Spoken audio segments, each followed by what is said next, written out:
So some people say that Greece is actually a pretty affordable destination. I personally wouldn't necessarily agree with that. Especially after I calculated how much money I spent in total during those 10 days in Greece, traveling to Athens and 4 different islands. I will share the exact number with you in this video and show you how much I am spending on an average day on a Greek island of Milos, so you can judge for yourself whether it's affordable destination or not. I'm gonna take you with me, show you what I get up to today, and share with you basically everything you have to know about the cost of traveling around Greece. And the first stop of the day is gonna be breakfast, but before I go, let me just show you around the place where I'm staying, because obviously accommodation is always the biggest expense. So this is what the outdoor area looks like. And this is the room. Nice bed. There is a fridge here. Bathroom is tiny, but it does the job. That's what people always say in these room tours, right? And then there is a little closet right here. I paid €100 for this place per night. And keep in mind though that this is a bit outside of the main like town area. It's not far. It's a 10-15 minute walk to Plaka, which is the capital of Milos, and we are quite far-ish from the sea, about a little bit more than 2 kilometers though. So if you would like to have a place like that in more central area or by the sea, it would probably be, well, I'm not gonna guess, but I'm guessing that at least twice as much, if not more.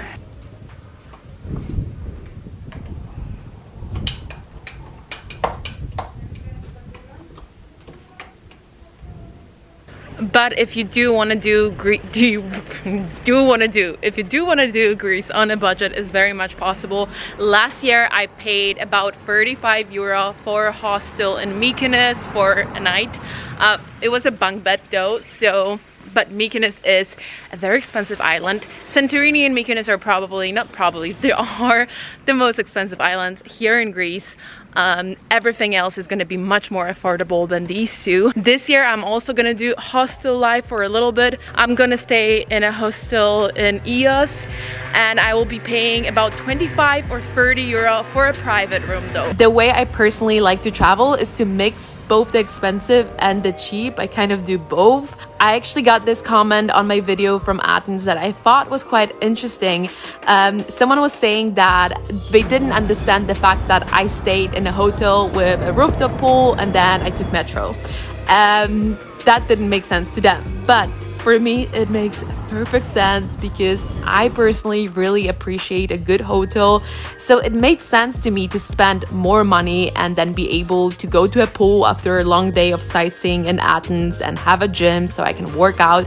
But then when it comes to transportation, I really don't mind using public transportation. It doesn't make a difference for me how I get from one place to another. I actually kind of enjoy taking public transportation when I travel. I think traveling is a very individual thing and you should just always do whatever makes you comfortable.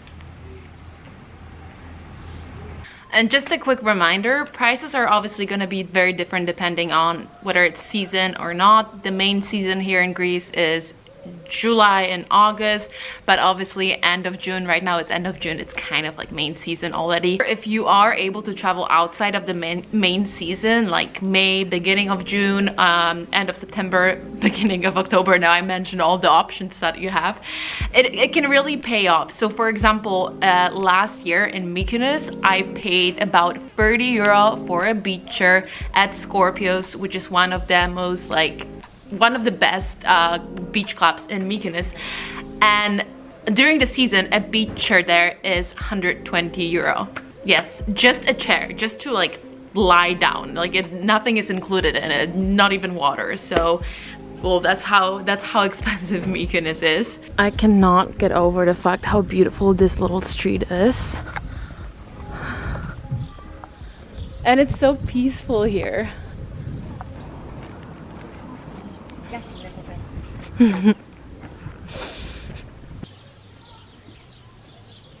So I made it to Plaka.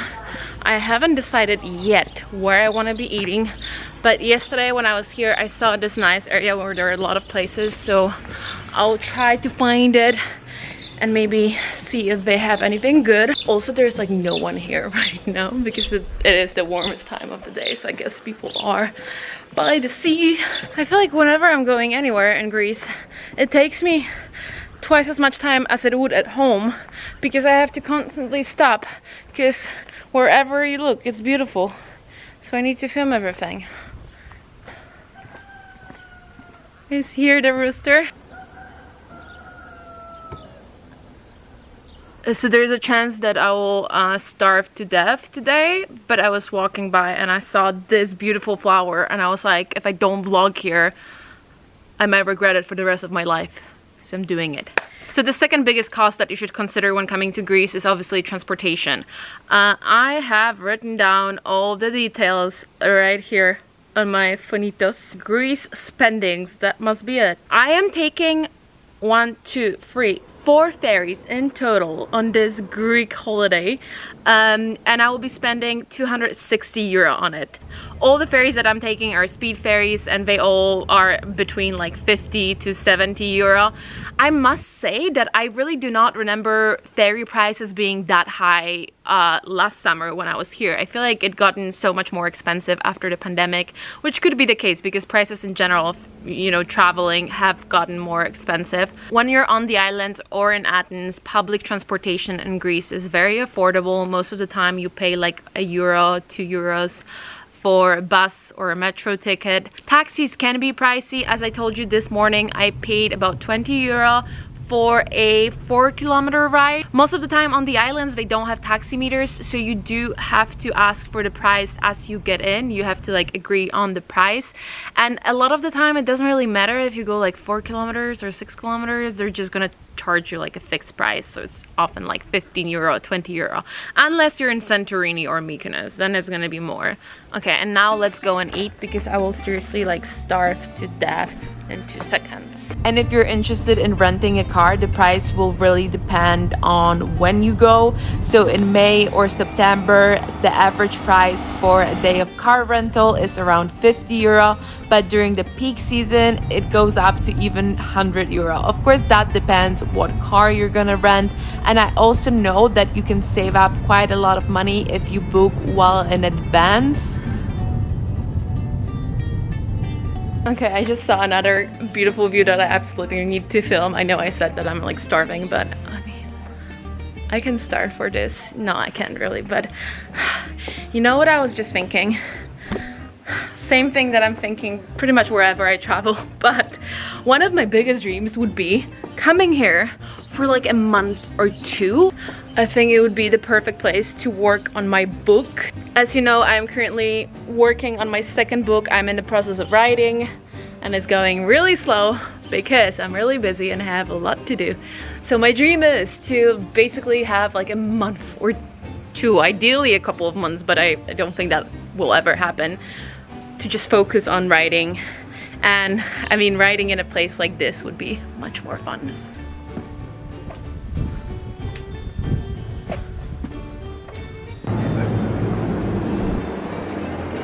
So I just sat down and ordered food, so the chances of me starving to death are very minimal right now. Yeah, I've ordered tzatziki, which is like, I mean, I cannot have a meal in Greece without tzatziki. I just can't. Like, fun fact, ever since I came to Greece, I have not had a meal without tzatziki. And then I also got fried pepper with cheese. I would say that food is one of these things that is actually quite affordable here in Greece compared to other European countries. I would say that on average I pay around 15 to like 25 euro for lunch or for a meal in general. Depends obviously how much I'm having. But if I'm just getting tzatziki and feta cheese salad and a bottle of water, which is what I do most of the time, the bill is somewhere around 15 to 20 euro. Okay, so the food has arrived. I did not joke when I said that I'm ordering tzatziki for every single meal in Greece. Get some bread here. Okay, I should make like a video of me raiding tzatziki all over Greece. That would be an exciting video. I'm sure everyone will want to watch that.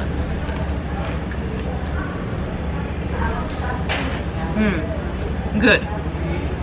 But honestly, I don't ever remember having tzatziki in Greece that I didn't like. So I got this nice little dessert on the house, which happens quite a lot in Greece, to be honest. And the bill is 15 euro. As I said, I knew it, maybe because I looked at the price, but you know, I feel like every day I literally pay the same. So the plan for right now is to walk down to the sea, and I'm walking on this little path.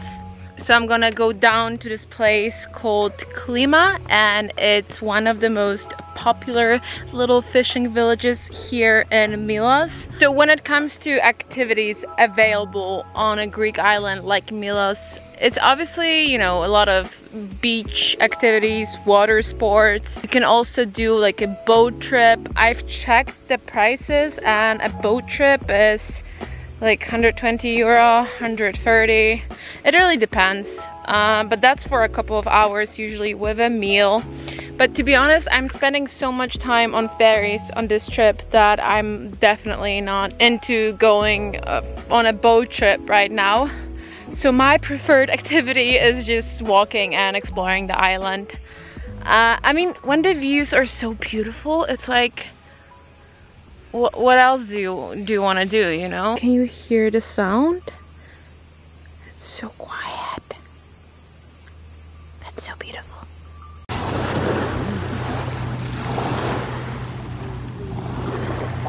I'm completely out of breath because it turned out that the climb up was much harder than climb down. Who would have thought? So now I'm in need of sugar, and I happen to know where to go to fix that. So earlier I accidentally stepped into this bakery and I saw that they have baklava, and I have not yet had baklava on this trip. So it's about to change now. If you didn't know, baklava is my favorite cake, so we're gonna go and get ourselves some baklava now.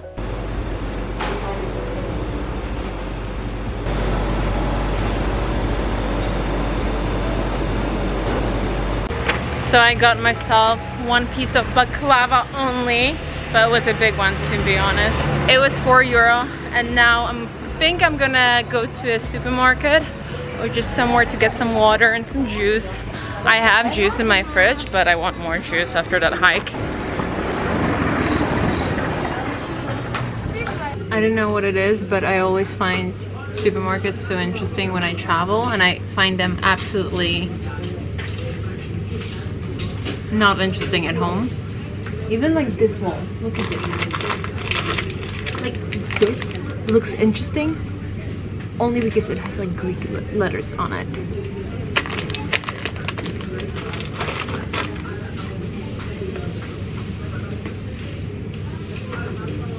It's just always so fun to go to a supermarket when you travel, right?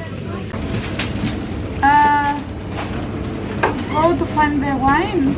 That €1.50 that I spent on this peach juice was a very good idea. I normally never drink stuff like that at home, but I normally also don't hike in 27 degrees heat at home. For dinner, I went to this local taverna and I ordered sun-dried octopus, some pita bread and tzatziki, and it cost me 20 euro in total. So that day I spent 38 euro on food and then 35 euro on taxi back and forth to the beach in the morning, which I know I didn't show in the vlog, but I did it. It was kind of like a me time without camera. So in total I spent 73 euro that day, and after Milos I traveled to 3 more islands, Mykonos, Ios and Santorini, and the total amount I spent in Greece over 10 days traveling to 5 different locations was approximately 1,500 euro, and that does not include flights or things like travel insurance. This is just hotels, ferries, transportation, food, all my spendings in Greece basically. I hope this video was helpful for you guys. If you have any other questions, let me know in the comments. If I can help you, I will. And I will see you in... Where do I see you? Paris. Bye.